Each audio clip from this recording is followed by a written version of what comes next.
Bonsoir. Notre intervention intitulée Pourquoi étudier la philosophie? La philosophie apporte une contribution essentielle à l'entreprise éducative par ses exigences en matière d'activité intellectuelle.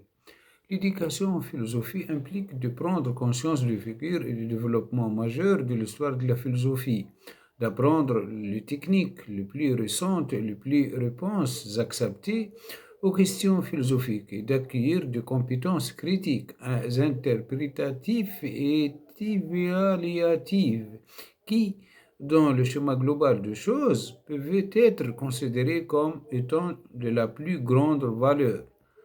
Les diplômés du programme de philosophie de l'université doivent avoir compris des textes difficiles traitant d'arguments philosophiques avancés. Ces lectures sont souvent très diverses en termes de méthode et de contenu.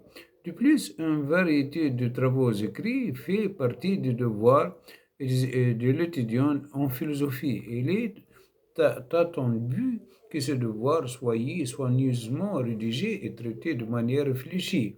Enfin, une discussion éclairée est essentielle à la philosophie et à l'éducation philosophique. Cette interaction verbale est censée se produire dans le cadre habituel de cours. Une grande partie de ce qui est appris en philosophie peut être appliqué dans pratiquement n'importe quelle entreprise. C'est là dû au fait que la philosophie touche à de nombreux sujets et surtout au fait que bon nombre de ces méthodes peuvent être utilisées dans n'importe quel domaine.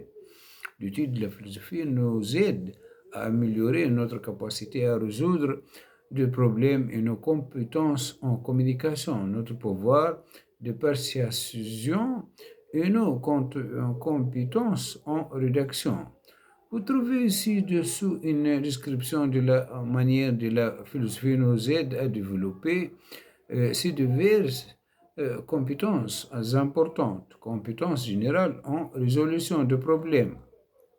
L'étude de la philosophie améliore les capacités de résolution de problèmes d'une personne. Elle nous aide à analyser des concepts, des définitions, des arguments, des problèmes et contribue à notre capacité à organiser des idées et des problèmes, à traiter des questions de valeur et à extraire l'essentiel de grandes quantités d'informations. Elle nous aide, d'une part, à distinguer les différences fines et subtiles entre le point de vue et d'autre part, à découvrir un terrain d'entente entre deux positions opposées.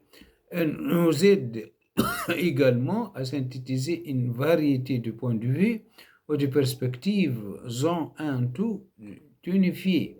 Compétences en communication.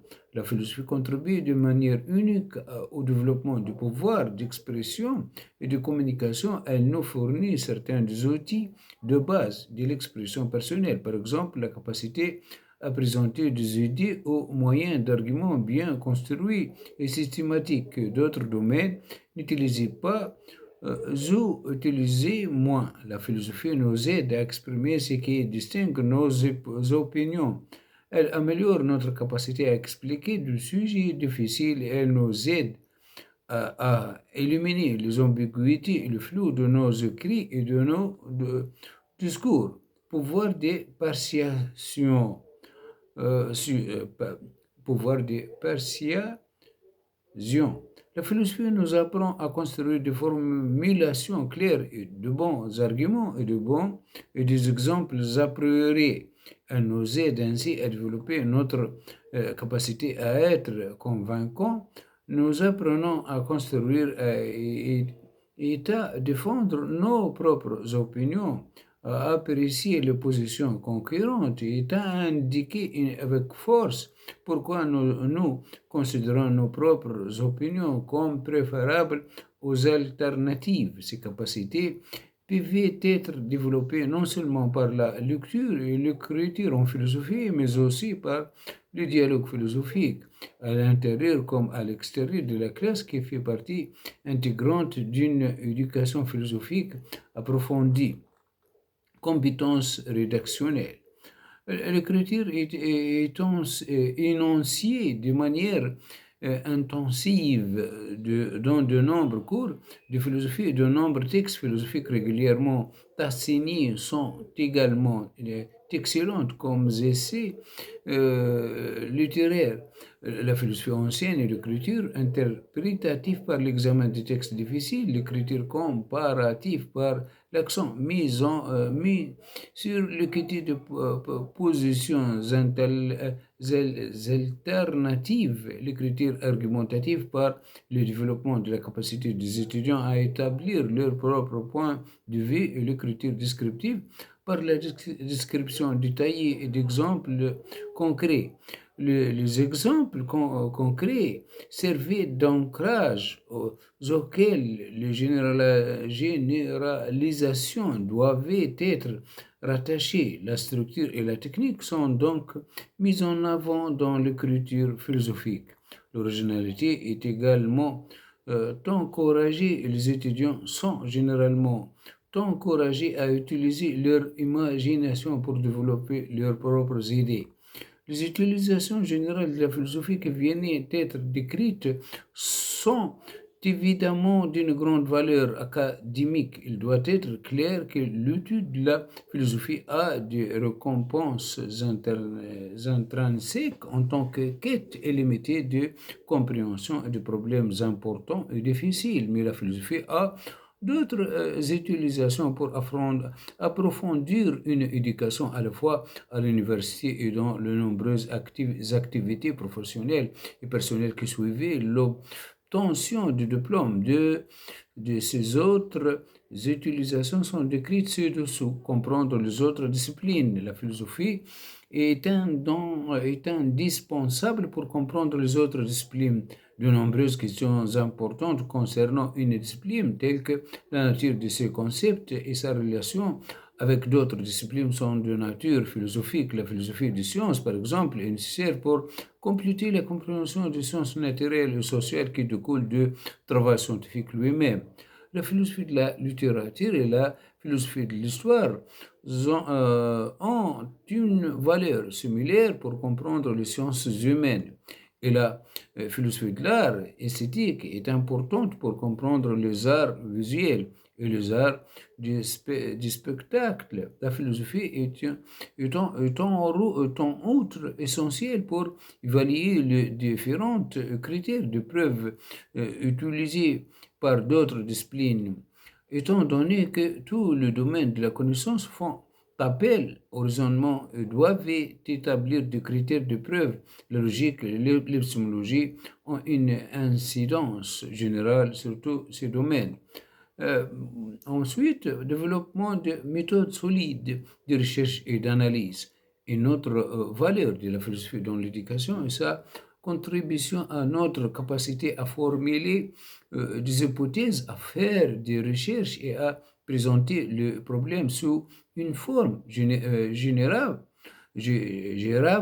La pensée philosophique met fortement l'accent sur la formulation claire des idées et des problèmes, la sélection de données pertinentes et la méthode, et les méthodes objectives d'évaluation des idées et des propositions. Elle met également l'accent sur le développement d'un sens de nouvelles directions suggérées par de nouvelles hypothèses et questions que l'on rencontre au cours de ces recherches. Les philosophes s'appuyaient régulièrement sur le succès et les échecs de leurs prédécesseurs. Une personne qui, ayant reçu une formation philosophique, peut facilement apprendre à faire de même dans n'importe quel domaine. Parmi les choses que les personnes formées en philosophie peuvent faire, on trouve le suivant. Elles peuvent faire des recherches sur une variété de sujets. Elles peuvent obtenir des informations et les organiser. Elles peuvent écrire clairement et efficacement. Elles peuvent bien communiquer, généralement à l'oral et à l'écrit. Elles peuvent générer des idées sur de nombreux types de problèmes différents. Elles peuvent formuler et résoudre des problèmes. Elles peuvent faire émerger des hypothèses cachées et articuler des alternatives négligées. Elles pouvaient persuader les gens de prendre au sérieux des points de vue inconnus ou des options nouvelles. Elles pouvaient résumer des documents compliqués sans simplification excessive. Elles pouvaient intégrer des données devaient construire des analogies utiles. Elles pouvaient distinguer des différentes subtiles sans négliger les similitudes. Elles savaient aussi s'adapter aux changements, une capacité que prend de plus en plus d'importance à la lumière du progrès rapide dans de nombreux domaines. Et les philosophes instruits pouvaient généralement enseigner ce qu'ils savaient à d'autres. Cette capacité est particulièrement précieuse à une époque où la formation et le recyclage sont si souvent nécessaires en raison de changements technologiques rapides.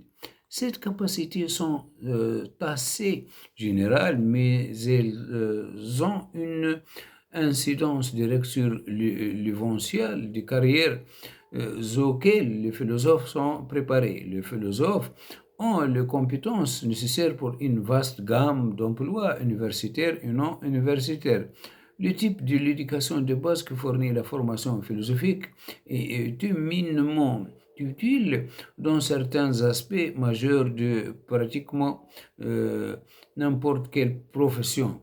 Vous trouvez ci-dessous des listes de cours de philosophie particulièrement adaptées aux personnes qui étudient, aspirent à étudier ou travailler dans des disciplines autres que la philosophie, car ce cours de philosophie aident à approfondir la compréhension d'autres domaines d'études, apprendre à un certain de questions fondamentales qui se posaient dans d'autres disciplines et à clarifier la relation entre une discipline et un autre domaine d'études.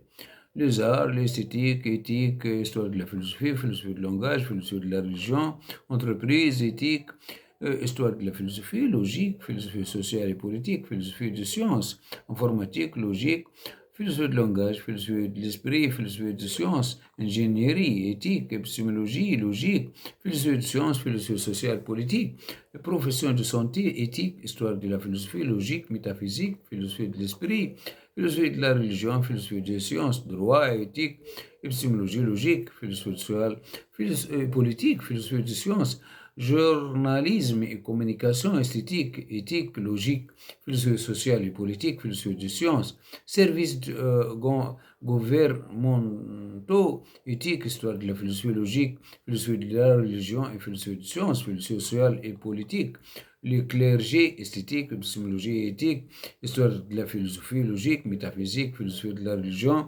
philosophie sociale et politique, travail social et éthique, histoire de la philosophie logique, philosophie de l'esprit, philosophie sociale et politique, enseignement pré-collège, esthétique, éthique, histoire de la philosophie logique, philosophie de la religion, philosophie sociale et politique, enseignement collège, esthétique, épistémologie, éthique, histoire de la philosophie logique, métaphysique, philosophie de sciences, philosophie sociale et politique, rédaction technique et esthétique, épistémologie logique, philosophie de langage, philosophie de sciences. Remarque, euh, ce texte est adapté de trois sources. Euh, euh, voilà, notre intervention est terminée. Merci bien intitulé. Hein. Pourquoi, pourquoi la philosophie est préférable dans notre temps contemporain. Euh, Merci bien de votre attention. Au revoir.